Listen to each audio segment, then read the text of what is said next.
So we just got some new information about the 2022 iPad Pro that should be releasing at the end of this year, and you can think about it in two ways. One way is that we're getting some dope new upgrades that are probably going to be worth it, and it's going to make this thing even more amazing than it already is.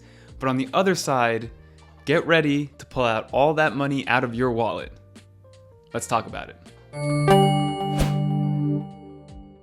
So the first thing that I want to bring up real quick is that Apple should be unveiling a new midnight version of the M2 iPad Pro come October. And it's going to follow that same colorway of the new M2 MacBook Air. So it's going to be that same kind of bluish hue, kind of like a dark blue. And then depending on how it hits the light, it's either going to have a bluish hue or it's going to be a little bit on the darker side. And we do have some renders of what it could look like in that midnight version by Basic Apple Guy on Twitter. So I'll link him down below if you guys do want to check that out.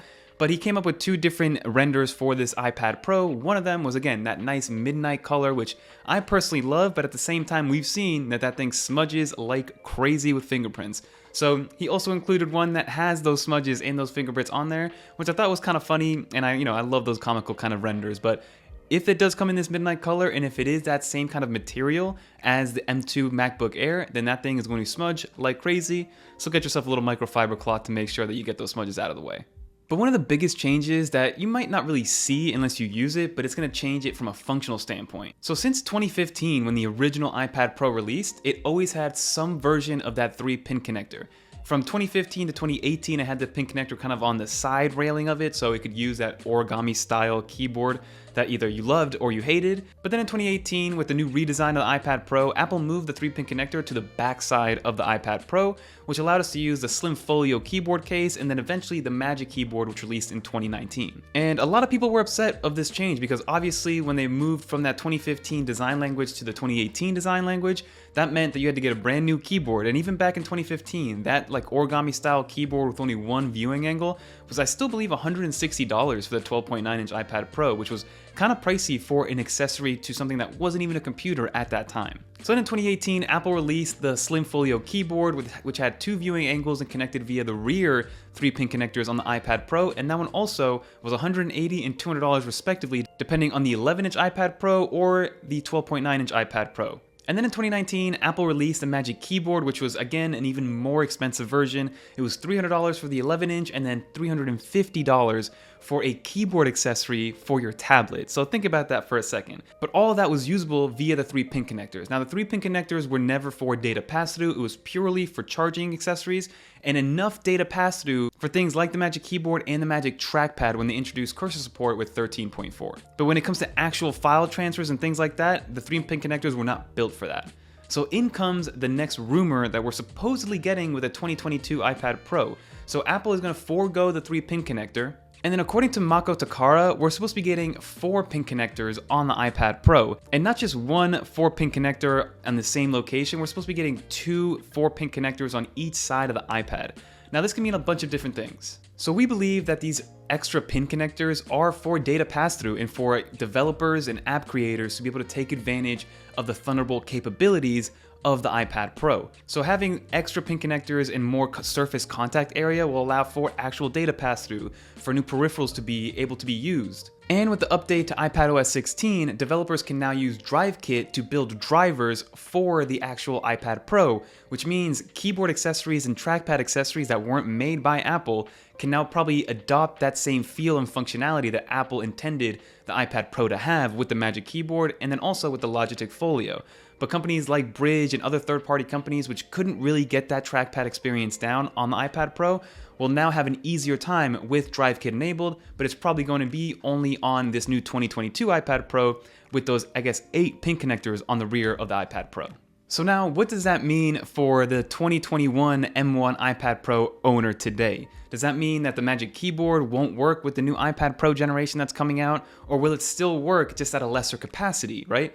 So that's why I'm saying that you're probably gonna have to open your wallet. First off, that iPad Pro is going to be an expensive tablet with the M2 chip and the 12.9 variant, probably gonna stay at that $1,100 price point to begin with, but a lot of people are gonna want more storage than the base 128 gigabytes.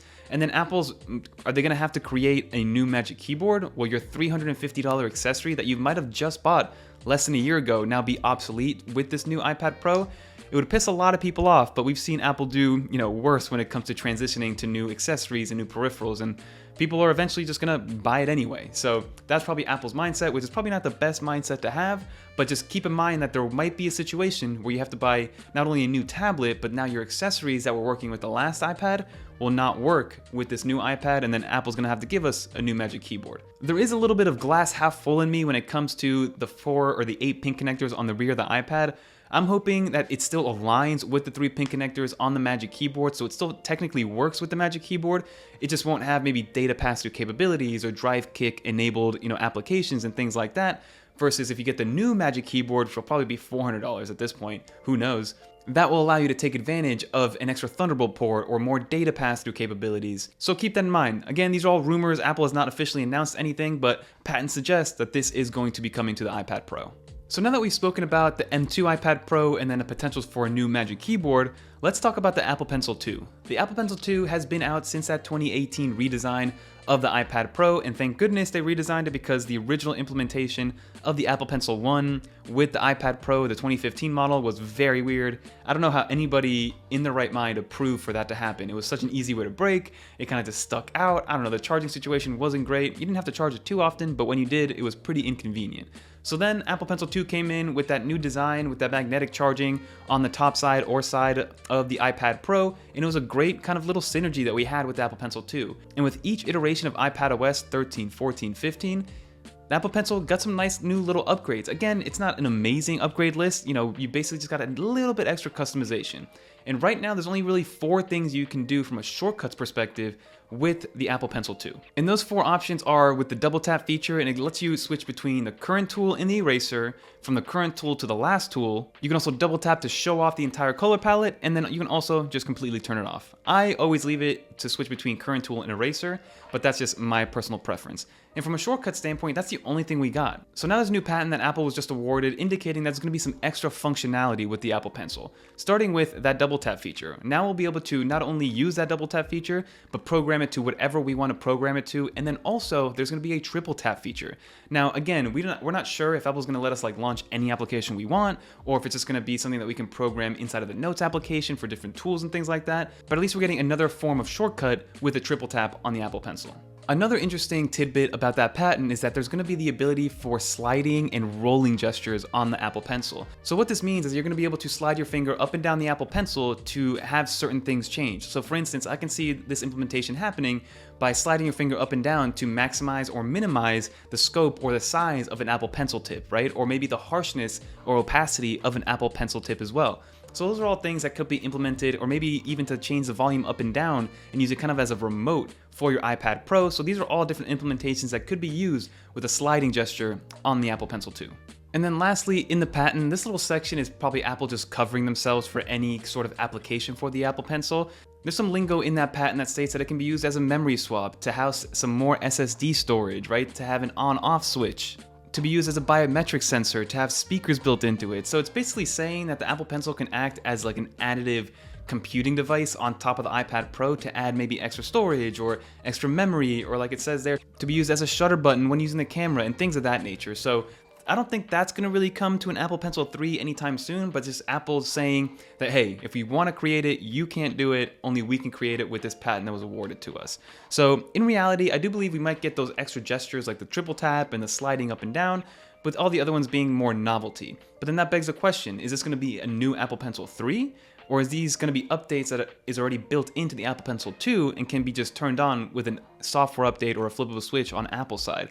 So again, if this all is true and we have to end up buying a new iPad, a new Magic Keyboard, and a new Apple Pencil, probably at a little bit of an inflation hike, this thing is going to be $1,600, $1,700 as a baseline model, computer. So take that into consideration when thinking about waiting for the new M2 iPad Pro, because again, Apple will probably still sell their M1 iPad Pro at a discounted price, but let's see what Apple does, if they even keep that one around and just maybe keep the M1 iPad Air as their budget M1 iPad version that they do sell to the entire public. But that's going to do it for this video. If you guys did enjoy, leave a little dolphin in the comments down below and let me know, will you guys be picking up an M2 iPad Pro? What kind of use cases do you see yourself needing an M2 iPad Pro that maybe the M1 iPad Pro can't do for you right now? Because in my opinion, my M1 iPad Pro can do everything that I throw at it. Do I wish that maybe I got the 1TB spec so I could get that 16 gigs of RAM?